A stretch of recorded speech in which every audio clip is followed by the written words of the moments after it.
베이스가 잘 먹으려면 정말 중요한 한 가지가 있다. 메이크업 전문가들은 베이스를 냅다 그냥 밝게 바른다? 아니죠. 그래서 브러쉬 사용한다면 꼭 알아야 하는 체크리스트. 그래서 컨실러를 활용할 때 전문가들은 한 가지 컬러만으로 냅다 끝내지 않나. 헬로우 여러분, 임보라입니다. 여러분, 오늘은요 꿀팁의 덤으로 여러분들을 초대합니다. 메이크업 전문가는 베이스 할 때 이것만큼은 꼭 한다, 여러분들한테 싹 알려드릴 건데요. 사실 베이스 할 때 피부 상태부터 스킬, 어떤 식으로 연출을 해야 되는지 진짜 섬세한 포인트들이 많아요. 베이스 할 때마다 들뜨고 커버하기가 어렵다 하셨던 분들은 오늘 제가 알려드리는 5가지 중에 원인이 있을 수 있습니다. 자, 그럼 바로 시작해보러 가볼게요. 먼저 첫 번째, 스킬 바르는 방법 뭐가 있을까요, 여러분? 네.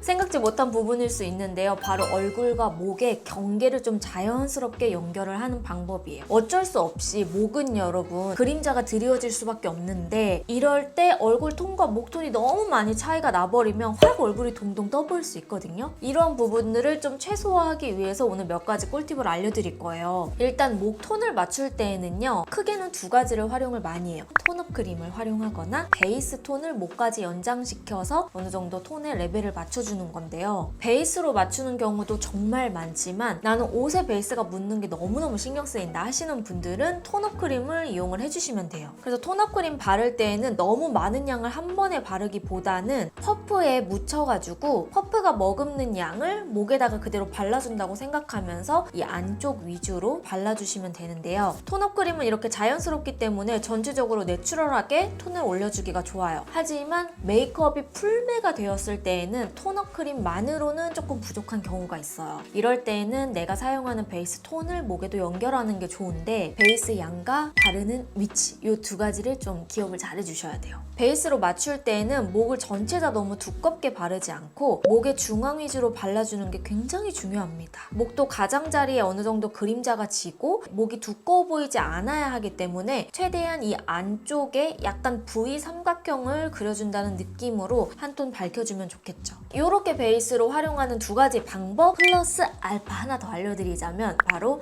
쉐딩이에요. 쉐딩도 이 얼굴톤과 목톤의 이 경계를 좀 풀어주기가 너무너무 좋은 아이템이거든요. 쉐딩을 이용해서 턱선과 목을 연결시켜주면서 자연스럽게 톤이 목 쪽으로 다운되도록 만들어주는 방법도 있습니다.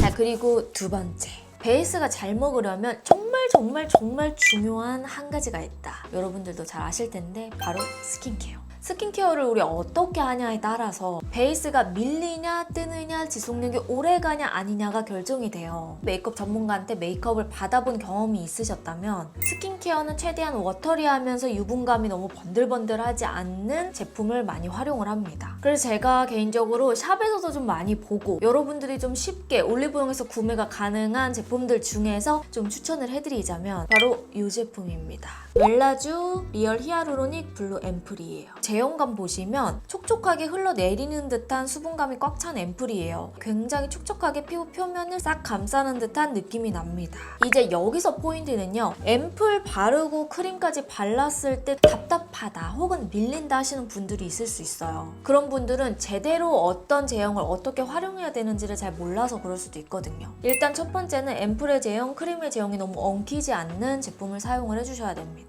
그래서 저는 궁합이 좋으면서 시너지가 좋은 제품을 좀 소개를 해드릴 거예요. 멜라쥬의 리얼 히아루로닉 크림입니다. 이 2가지를 같이 활용했을 때 수분이 피부 속부터 좀 탄탄하게 차오르면서 속수분을 같이 케어해주기가 너무 좋더라고요. 그리고 제형이 뭉치지 않아서 메이크업 전에 활용하기도 좋고 여러분들이 크게 계절 타지 않으면서 메이크업 전에 바르기가 좋아요. 일단은 크림이 뭉치지 않으려면 제형감도 굉장히 중요해요. 벨벳 제형이지만 피부를 감싸주면서 풍부하게 수분감을 주는 크림이에요. 바르자마자 크림이 바로 녹으면서 수분감이 터지는 느낌인데, 그래서 유수분 밸런스를 맞춰주기가 편하더라고요. 앰플과 크림 활용할 때에는 여러분 꼭 이렇게 발라주셔야 합니다. 꿀팁 갈게요. 일단 앰플을 처음부터 많이 바르지 않고 2스포이드 정도 얼굴에 나눠서 바른 다음에 안쪽에서 바깥쪽으로 흡수를 잘 시켜줘야 합니다. 바른 뒤에 크림을 도포를 해주는데요. 멜라쥬 백정 크림은 마치 수분 프라이머를 바르는 듯한 피부결을 다져 얹어주고 유수분 밸런스도 채워주는 느낌이 나서 정말 좋더라고요. 이렇게 너무 흐르는 듯한 번들거림이 아닌 수분감이 촉촉하게 충전된 느낌으로 스킨케어를 마무리할 수 있기 때문에 베이스로 활용하시기가 너무 좋다. 언니 저는 다 모르겠고 그냥 제품만 딱 추천해주시면 안 돼요 하시는 분들은 이 제품들은 정말 믿고 쓸 수 있기 때문에 한번 이 궁합으로 베이스 들어가기 전에 활용해보시는 것도 추천을 해드릴게요. 슬림핑 팩으로도 나이트 케어를 하기에도 좋기 때문에 제가 진짜 꾸준히 추천드리는 제품은 이유가 있다. 3월 2일부터 8일까지 완전 대대적인 올영 세일이기 때문에 이 웰라쥬 100점 크림이 1+1으로 아주 통큰 할인 혜택을 한다고 해요. 궁금하셨던 분들은 이번에 올리브영에 이 기간 맞춰서 달려가시면 조금 더 저렴하게 겟하실 수 있을 것 같습니다. 자, 그리고 다음은 정말 중요한 부분이죠. 베이스 바르는 방법, 자연스럽게 화사하게 톤을 올려주는 방법. 메이크업 전문가들은 베이스를 냅다 그냥 밝게 바른다? 아니죠. 그렇게 하지 않습니다. 내 톤과 맞지 않은 베이스를 너무 밝게 올리면 오히려 잡티가 너무 도드라져 보일 수 있고 피부가 유독 더 두꺼워 보일 수가 있어요. 그래서 베이스 자체도 양 조절을 들어가는 게 너무너무 중요하다. 조금 더 쉽게 알려드리자면 여기 눈썹 끝나는 부분 있죠? 이 부분을 기준으로 이렇게 라인을 잡는다고 생각을 해보세요. 이 앞쪽은 살짝 양을 주면서 도톰하게, 이 뒤쪽은 조금 더 가볍게 남아있는 양으로 발라준다고 생각하면 돼요. 너무 쉽죠? 안 쉬운가요? 바를 때에는 앞볼 먼저 베이스를 얹어주고 도톰하게 발라주는 게 좋고요. 외곽으로 갈수록 이렇게 남은 양으로만 터치를 해주시는 게 중요해요. 이때 여러분들 저처럼 브러쉬를 활용한다 하시는 분들은 브러쉬에 파운데이션을 묻히는 양도 너무너무 중요해요. 파운데이션 양이 브러쉬에 너무 없으면 결자국이 나기 쉬워요. 그래서 브러쉬 사용한다면 꼭 알아야 하는 체크리스트. 브러쉬에 파운데이션이 고루고루 묻었는지 꼭꼭 확인을 해봐야 됩니다. 저는 개인적으로 이 맥 파운데이션 브러쉬를 너무너무 잘 쓰고 있는데 여러분들에게 파운데이션 브러쉬 하나 추천해주세요 한다면 이 맥 브러쉬 완전 추천드릴게요. 보시면 결이 탄탄하게 올라가면서 이 스퀘어 모양대로 싹 발리기 때문에 진짜 이거만한 뷰티 툴 없는 것 같아요. 자, 그럼 여기서 장시간 조금 더 오래 유지되면서 내 원래 톤보다는 조금 더 밝게 화사하게 하고 싶어요 하시는 분들은 파운데이션만 그냥 두 톤 높여가지고 냅다 바르면 아까 말씀드린 것처럼 너무 허옇게 떠버려요. 최대한 자연스럽게 연출하기 위해서 일단 두 가지 방법이 있습니다.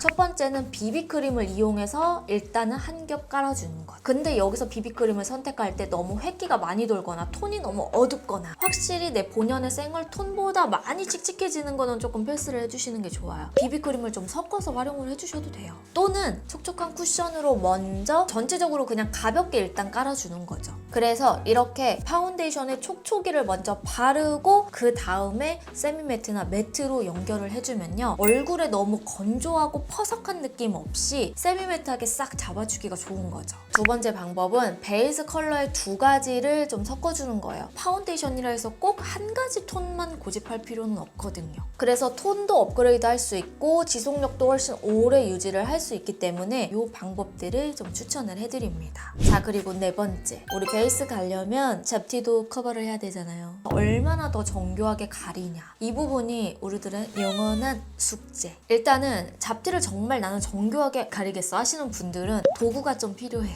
넓은 영역을 바를 때에는 약간의 면적이 있는 브러쉬를 사용을 해주시는 게 좋고 정말 이렇게 극소 부위에 사용을 하고 싶다 하시는 분들은 정말 작고 얇은 브러쉬를 이용을 해주시는 게 좋습니다. 그래서 컨실러를 활용할 때 전문가들은 이것만큼은 절대 안 해 하는 거 한 가지를 알려주세요 한다면 다크서클, 기미 잡티, 여드름 각각의 다른 잡티를 그냥 한 가지 컬러만으로 냅다 끝내지 않아요. 데일리하게 어느 정도만 커버를 해도 괜찮다 할 때는 뭐 상관없지만 정말 완벽하게 조금 더 탄탄하게 가야 된다 할 때에는 한 가지 컬러만으로 하기에는 한계가 있습니다. 그래서 다크서클을 커버를 할 때에는요. 이렇게 베이지나 연어빛을 섞어서 활용을 하거나 여기서 중요한 것은 너무 건조하거나 매트한 컬러감을 잘 사용하지 않아요. 아무래도 눈가는 굉장히 얇은 부위여서 너무 건조해버리면 이 주름 사이사이의 부분이 다 뜰 수 있기 때문에 너무 매트한 그런 제형은 잘 사용하지 않습니다. 김이나 주근깨처럼 뭔가 이렇게 색소들이 많이 분포되어 있는 부분들은 오히려 너무 밝은 컬러를 냅다 올리지 않아요.